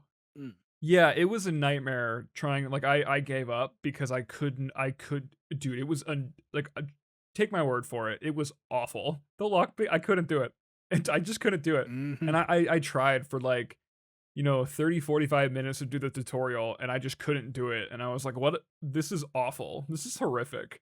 Um 'cause, I like to do my game stealthy, but yeah, that was tough. But, when it comes to engines, one of my favorites, one of my most consistent or one of the most, consistent that they've just been killing it. And I do think, part of it helped revive Capcom, and that's the RE engine. The Oh games yeah. look phenomenal. They've only like started to look better. Just from and even from when they started off with RE7, that game looks phenomenal. It runs really well. It's super stable. You go from that to RE2, which is a great looking game, and it's not they're not quite Playing through that right now. yeah, and they have their own distinct style too, where it's not just photocopied photorealism. It's still I feel like it still has like this very distinct Japanese twinge to it that just There's an looks really good. atmosphere. Exactly. It has its own unique feel and its own unique kind of art style that balances like high fidelity and high detailed visuals and environments, but still feeling timeless in a way where I'm gonna I'm gonna be able to like look back and be like, this still, to this day looks good. It sets out to do something a little bit, different while still looking, very, very, very good. We Oh went yeah. from that even Resident Evil 3 took a lot of the complaints about the visuals and from RE2, and while RE3 is definitely the worst game of the two when it comes to the remakes, like RE3 looks even now like looks just stellar, and it's one of the Yeah. best looking RE games. Go from that to Village. Oh my goodness, just like the density, the atmosphere that they're able to build in that game, just from like a technical level and the way it runs is just again, it's just stellar. On next gen, they also got ray tracing updates too, which make them look even better. And their latest iteration on it, which I still think is their best, is RE4 remake. Um, I loved with RE Engine, they've done so much like addition since it's been less than a decade since we've had this engine available with for games, and Capcom has already like done so much with it. And even jumping to what we're seeing now for the promotional material for RE9, it looks even crazier. Like if I feel like we're finally um and this is no disrespect to RE4 because RE4 looks fantastic, and it's definitely the best looking of the RE engine. Um, just because we haven't seen a crazy jump like we did in past generations, RE9 with what we've seen so far does look like that next gen jump that I've been Oh like yeah. waiting for. And it's great to see that from a series that I, love and adore being Resident Evil. But it's just been really great to kind of to see to see that engine grow, and it's more of a modern example too, and it's yeah. Anything for me, if it looks great and it runs great, you're going to be good in my book, and that's kind of what Yeah. RE Engine has been. Another one I want to mention really quick as well is Northlight by from Remedy. They're the Mm. engine that they use. I definitely feel like they are in they're in earlier stages. I don't know when they started using Northlight. I'm actually gonna check this right now if you would like to add anything. Yeah.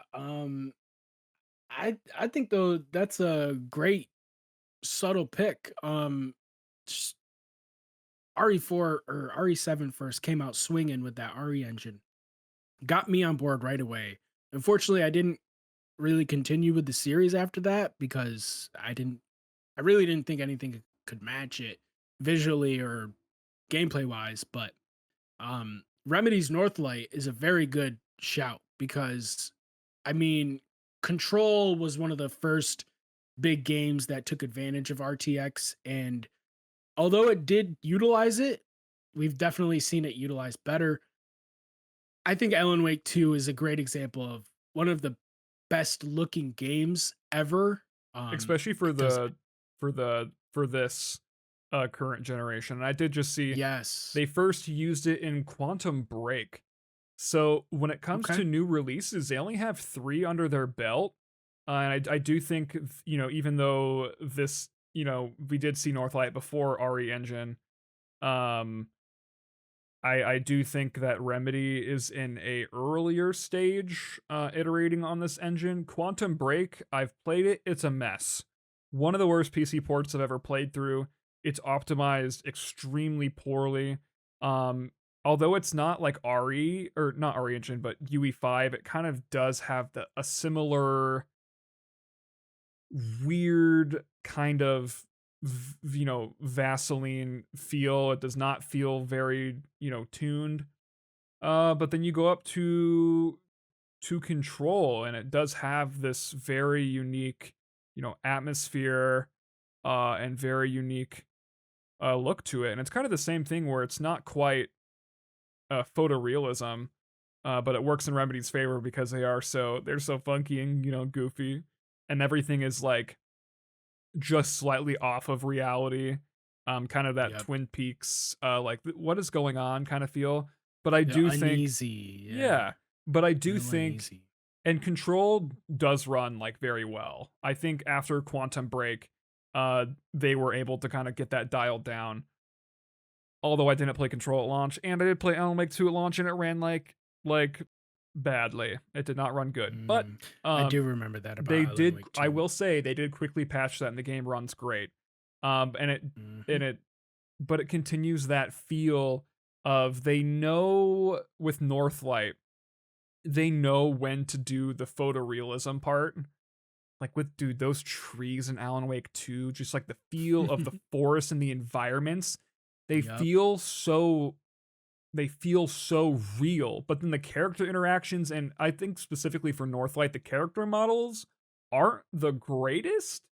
Like, they do appear to be noticeably like worse. It feels a little uncanny when you compare it to the environments that they're in. But the way that Remedy is able to like design the environments using Northlight is like great. And it is Oh like a yeah. pretty, I know Alan Wake 2 was fairly, demanding. Even on consoles, like it's still very demanding. I know the PS5 Pro can't even push, the quality mode to 60 FPS. I know that was a huge controversy. It is Yeah. still very, very taxing. But we could say the same thing about the Red Engine. Like it's but like what Remedy has been able to do with it and the games they've been able to craft, I think it has fit their mold just perfectly. Not everything needs to look, real. Like there's some cutscenes in Mafia the Old Country. I'm like, oh my god, this is like a movie. I see the actor there, I see their pores, but you just it's not. These are video games. This isn't this is gonna sound corny, but it's not real life. Like these are video games. As long as they're It's able art. to, exactly, if You they're able to you're evoke allowed to interpret what you see. if they're able to invoke the feel that is needed, then it's great. The character models not might not look the most realistic. Specifically, Alan. Saga's model is, oh my god, it's phenomenal. A lot of the characters in the game do look fantastic. And I would say that it's a lot more realist or photorealistic than like the RE engine, because that does have like a very like distinct, like Japanese kind of art style on top of it, kind of tying it all Yeah, together. Resident Evil kind of feels Like Western, like a Western, and not not Western, but like it does feel like a more Japanese style, more catered to like it a f- Western audience. it feels Am like I on the money there, or do you know what a wet down is?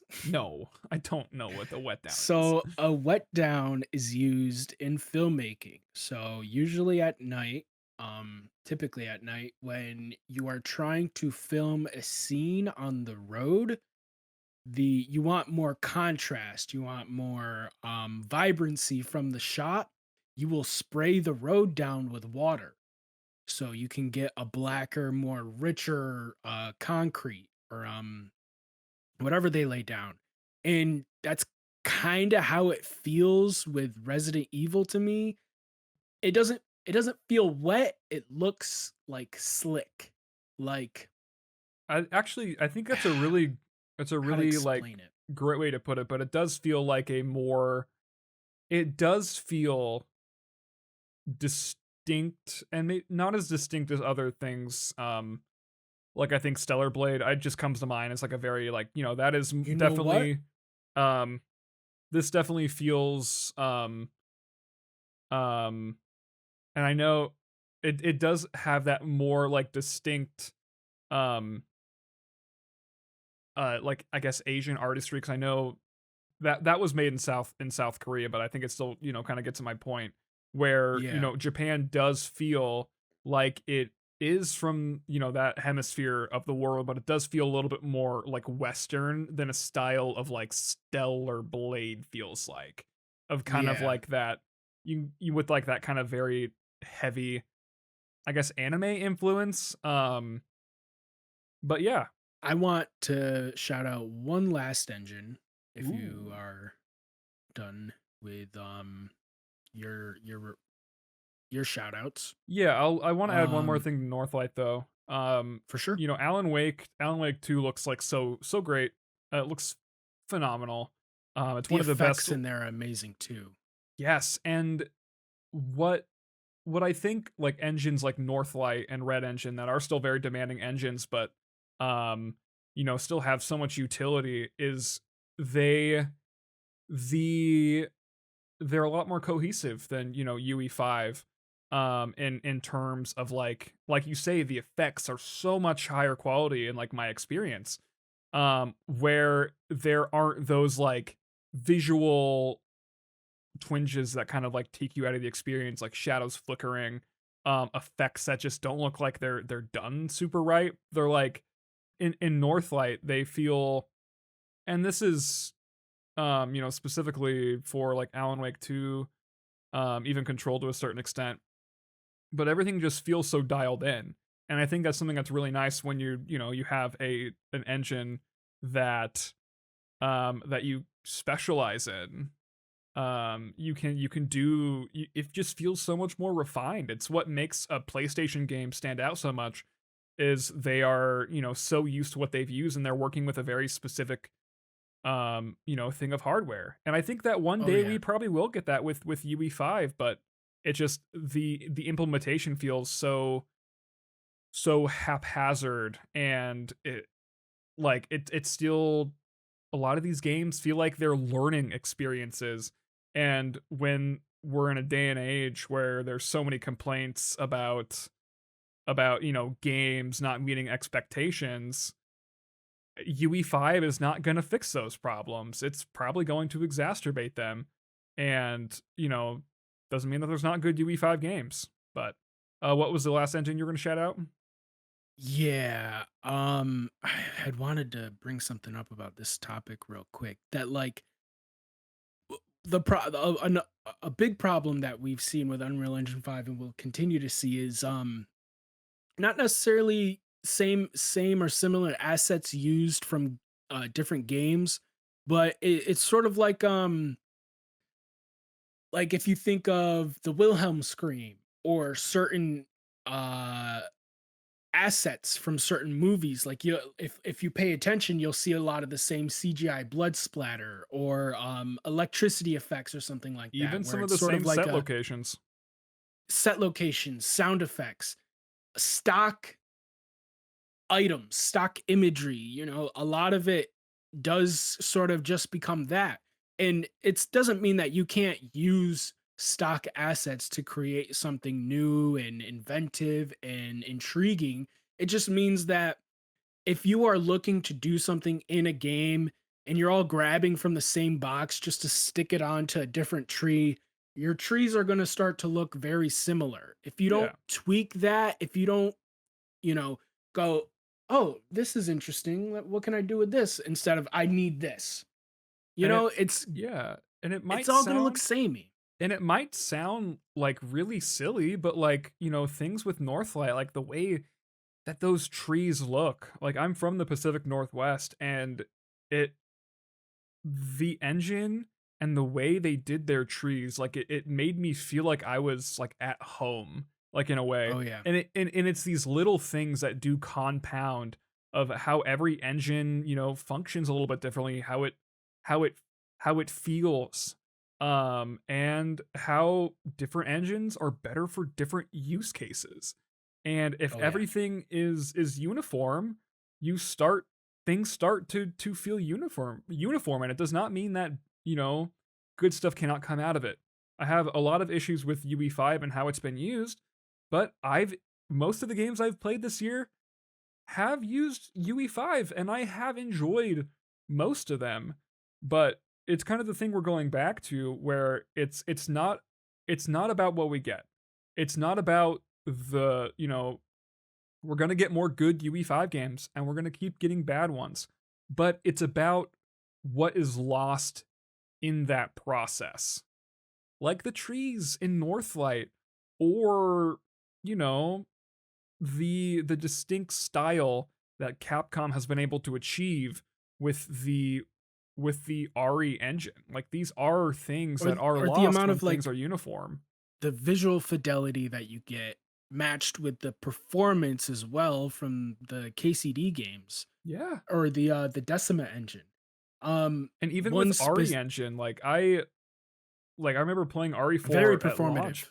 extremely, and but they're able RE Engine is able to strike a fantastic balance between, environments that are dense that do evoke a great horror atmosphere. I mean, even like with Mhm. Village, man. Oh, the atmosphere in Yeah, Village. I have my issues with that game, but the atmosphere is just absolutely stellar.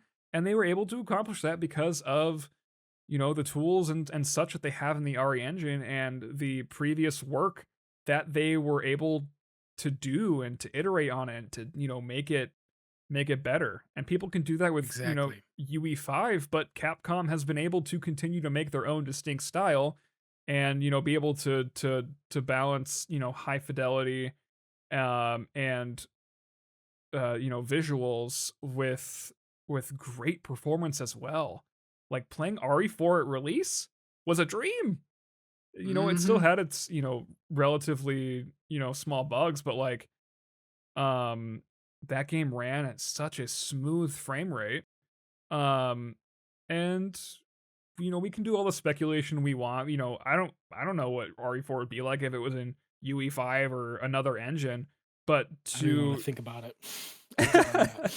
but you know, engines are the foundation of what games are built on, and the foundation is important.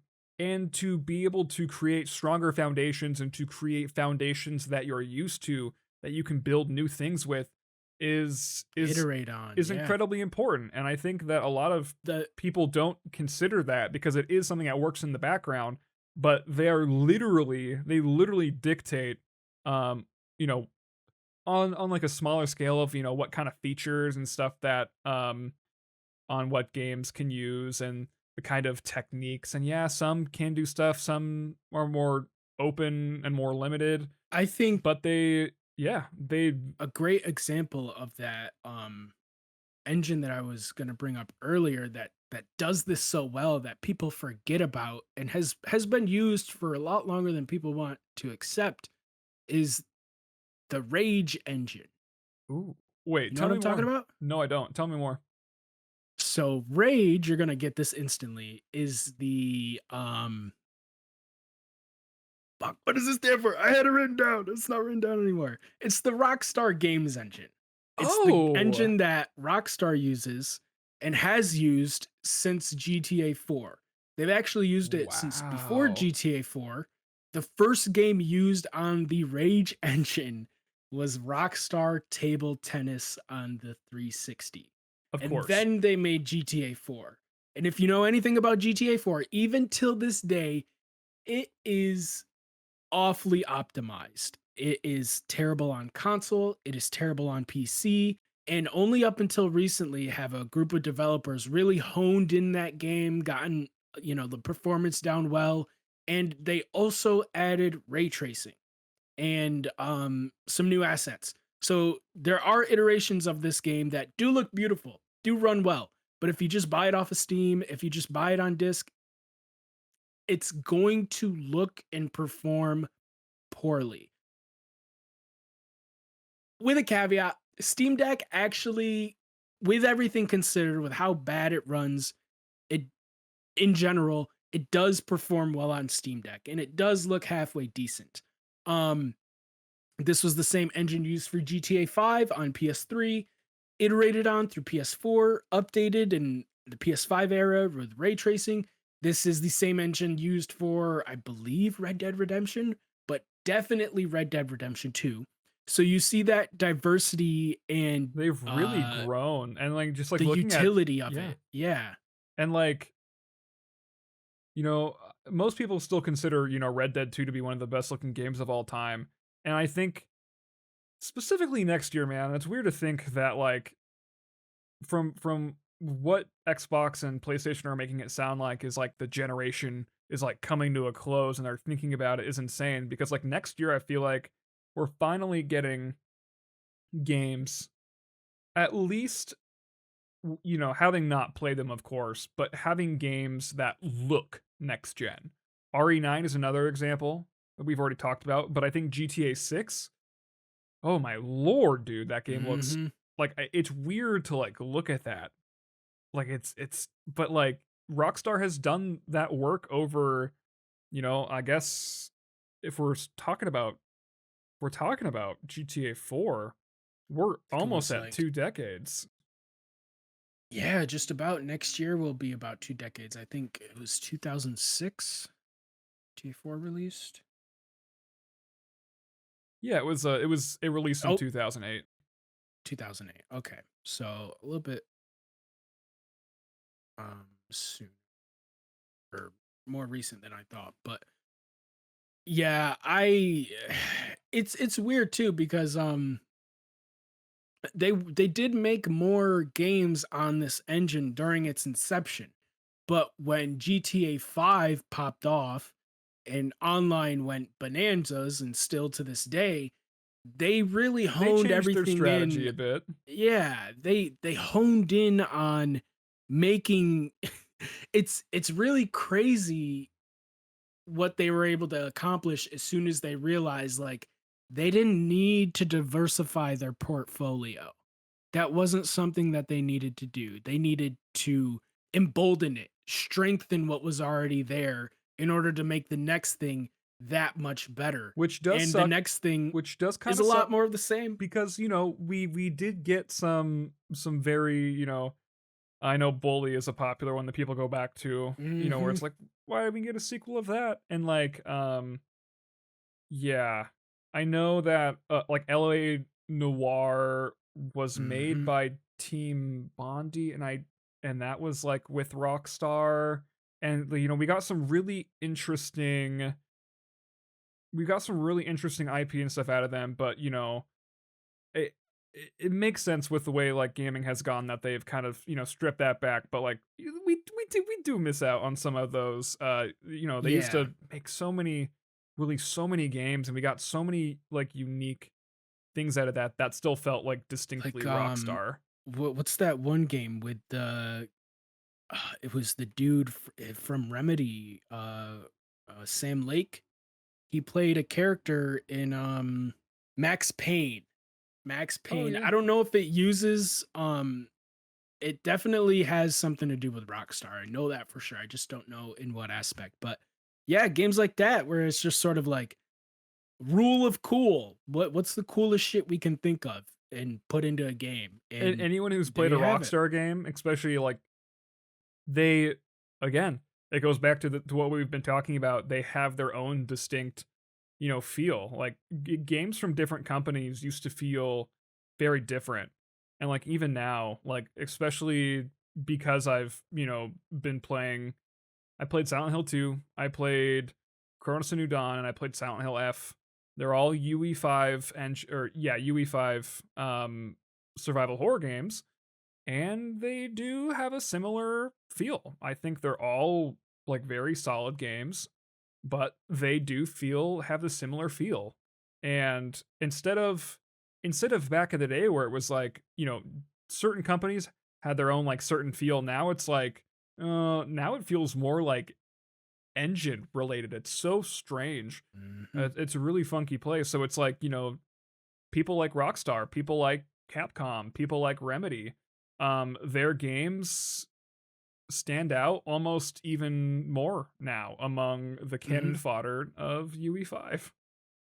Yeah, I should mention that the original like 3D GTA trilogy, GTA 3, GTA San Andreas, GTA, I always forget that middle one. I'm sorry. They're not on the Rage engine. The remakes of them are not on the Rage engine. The remake for the trilogy, the one that originally went to mobile, I believe was Unreal Engine 4, and then when they ported it to console and PC, it was made into Unreal Engine 5. Those were atrocious on launch. They're still not great. However, I popped them in recently and I do kind of appreciate them. It's funny because each one, first 3 I'm like, it's all right. The second one I'm like, ooh, this is better. This is definitively better. But then you get into San Andreas, you're like, I want to finish this. I really want to finish this. Even the remakes. So I think that's interesting. But that should be said that those are not Rage Engine games, clearly. And I do think they suffer from that. I do think that Unreal Engine 4 and Unreal Engine 5 hurt those games for what they eventually ended up being. Obviously, mobile ports, whatever, it's fine. But making a mobile port and porting that port to consoles and PCs, that almost sullied their whole reputation. But GTA 5 is so big it didn't matter. So I'm excited to see what they do with GTA 6. I'm excited. There's another game that is Unreal Engine 5. It is Clockwork Revolution. It's going to be an Xbox game. I believe it's from people who worked on Oh, I can't remember. I know what game you're talking about. I don't remember who's yeah, working on it. I forget. But it looks pretty cool. It's supposed to be like one of the big titles of next year, I believe, one of Xbox big titles. It's supposed to be able to compete with GTA 6, Resident Evil, and Wolverine. Yeah, we'll So we'll see we will about that. see. We'll see about That that. is Unreal Engine 5, But and it does that look is cool. could we ever really talked about campaign evolved, Halo campaign evolved, even though that's the whole reason this episode was sort of dreamed up. And we won't because we have to end it soon. But And it just goes to show how little we care about what Halo Studios is doing. yeah, it Granted, doesn't granted, look I will say, I'm gonna come out and say right now, I have not actually played through a Halo game, but I do think this whole conversation of seeing the combat or sorry campaign evolve and seeing the gameplay with that where there already are red flags of the yeah, UE5, the use of UE5, and it kind of just drummed this up. It is another classic series that is being delved up, and the work and its unique feel of the old engine of Blam, was it yes. Yep. Blam, okay, Blam. Blam. BLAM. And it's been modified over the years, and now it's being ditched for UE5 and Halo. I think for anyone who's played Halo, it's very unique in the way it feels. So, it's one of those That's things where it's like, well, it feel good in UE5, and we don't know, but it's yeah, just it's a worry that I wouldn't have ever thought would come up or be there, but it is. I played quite a bit of camp or Combat Evolved. Fucking did it the other way. Combat Evolved. Um, the one notable thing is that there's no sprinting in that game, and Yeah. they've added sprinting here. There's no like melee, like thrust melee, where you can punch people and you like basically teleport to them. That's in the newer games, and they're adding that. The only reason I bring up that Clockwork Revolution in comparison is because the stuff we've been seeing from Clockwork Revolution is much more succinct, it's much more presentable, it's much more visually pleasing than what we've seen from Campaign Evolved, and Infinite is the only Halo that I've completed. And if you've played Infinite, you know that while the engine isn't perfect, the engine wasn't the problem. Yeah. Far from it. At least at least from a sort of where to take this like scope, in the sense that like maybe they did all they could with it in Halo Infinite, but there was clearly more that needed to be done. And maybe they were limited. Maybe they were limited by Blam with the scope of that game. I could understand that. But it was fine.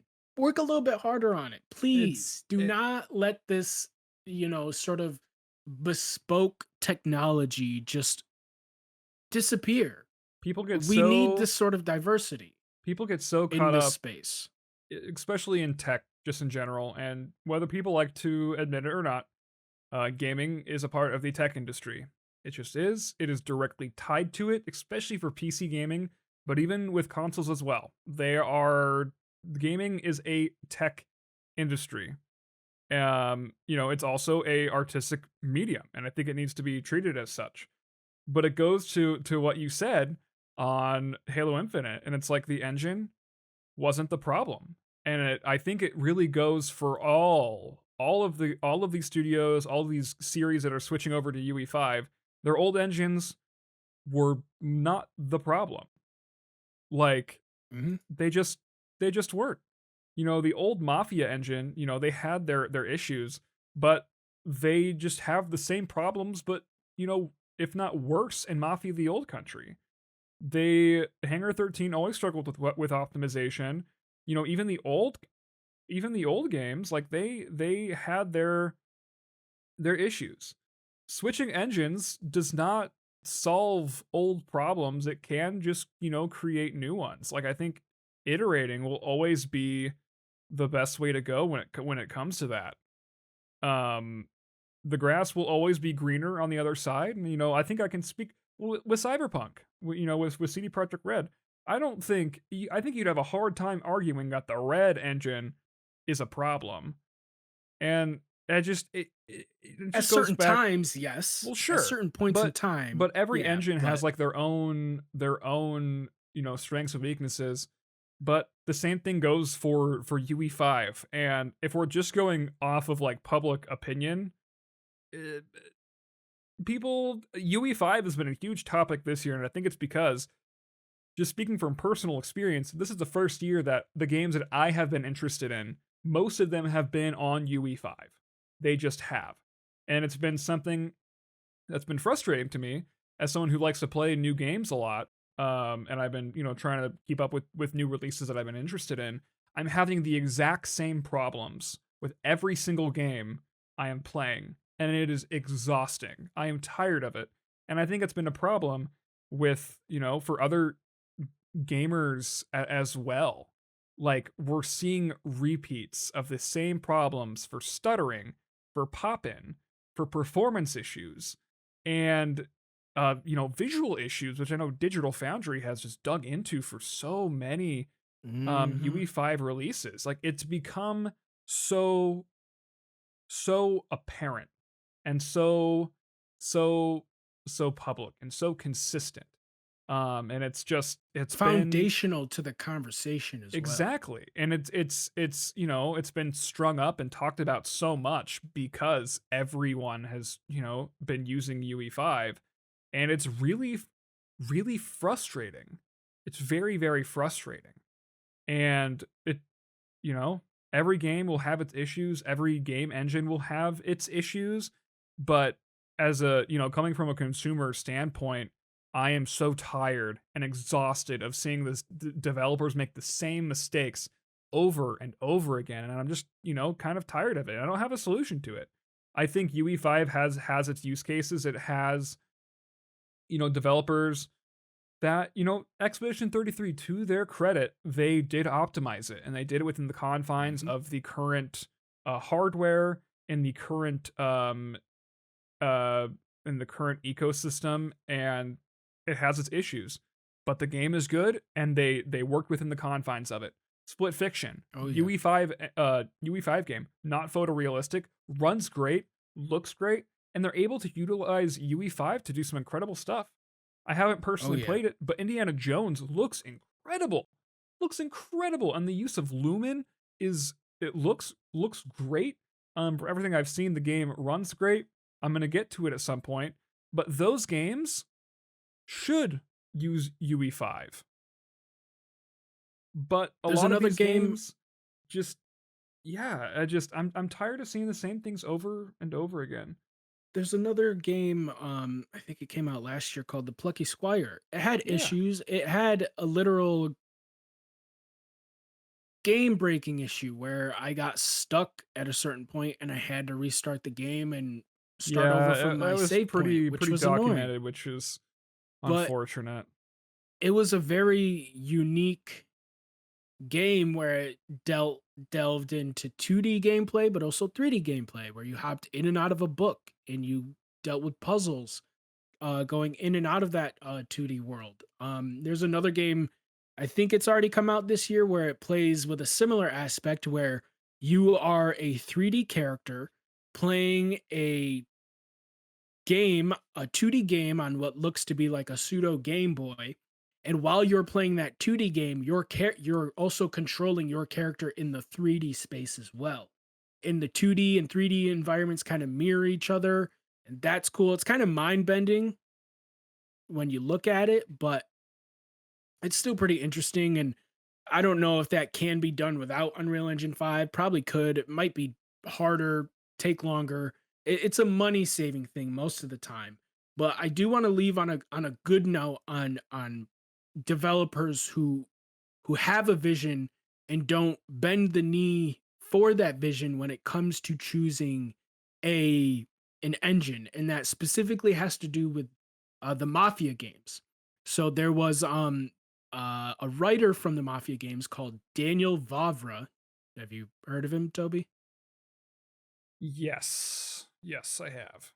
Yeah. So Daniel Vavra wrote the first Mafia and the second Mafia. I don't know if he co-wrote them or not, but he helped write them. And after Mafia 2, he decided to break off, make his own studio in Warhorse Studios, and make Kingdom Come Deliverance. And yeah, I think before we start rambling on anymore, I think that's probably a good place to call it. Yeah, we Probably a good covered a place to lot, call it. So much for being covered an quite a hour, bit. Nelly. Oh yeah. We How love long game was it? engines. Oh yeah, over 2 hours. I told my partner I'd be done. All right. Yeah, we're just gonna wrap it up here, I guess. Thank you all for watching. If you've stuck around for this long. Um, Interesting conversation. Like Toby said, I thought it was just gonna be a simple 1 hour, 40 minute or 1 hour conversation about game engines that we don't really know much about, but clearly we got a lot to say. So I don't think we'll cover this topic anytime soon again, unless something egregious happens in the space. Halo Campaign Evolved was really the thing that triggered this, at least in my mind, I feel and we like didn't even really talk about it I that feel like I've much. gotten my So, frustration with UE5 out of the way for now. oh yeah, We're get for now. we're getting some good games next year that are, releasing on things that aren't on UE5. Thank you, hmm Resident Evil. We'll Thank get you a for the bit more RE engine. diversity. Insomniac, whatever you guys use. Thank you for that. Keep doing hmm you. We want variety. We want more variety in games, not less. Being different is cool. And with that being said, Nelly, what's the thing that you say every episode? I'm gonna get it right this time. You are going to get it right this Game time. on, game on, everybody.